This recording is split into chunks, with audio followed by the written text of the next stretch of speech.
Isang mabilis na video lang mga kamamba.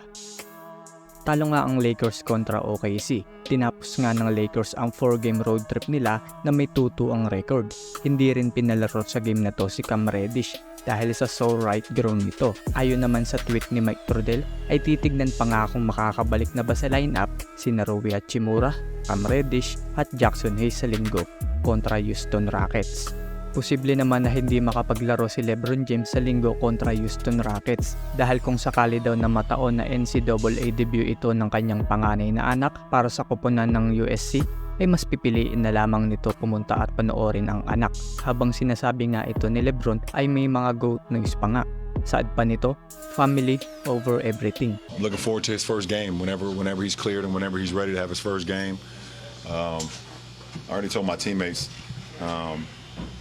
that if they play on the same day we play, and then I'm gonna have to catch them next game. So yeah, I told you I'm gonna play. Family over everything, champs. I love y'all. I definitely got to see Bronny's first, his college game whenever he's cleared and ready to go. Lakers trade rumor naman tayo. 2 weeks ago nga ay umugong ang balita na open daw ang Chicago Bulls na i-trade si Zach LaVine at mas pinainit pa nga ni Shams ang balita na mas interesado nga daw ang Chicago Bulls na i-trade ang kanilang manlalaro kapalit ni Austin Reeves. Parang hindi nga interesado ang Lakers sa trade na to.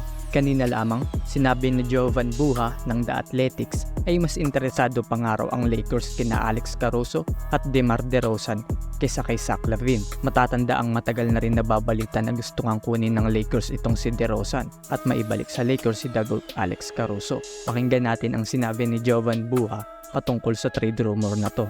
I've actually heard that they're more interested in DeMar DeRozan and Alex Caruso. AC, he's the one that got away. Laker fans, it still bothers them. Inside the organization, it's still a very divisive topic. And then DeMar is someone that the Lakers have courted for several years now. Ikaw sa tingin mo kamamba, dapat bang palagan ng Lakers ang trade na to?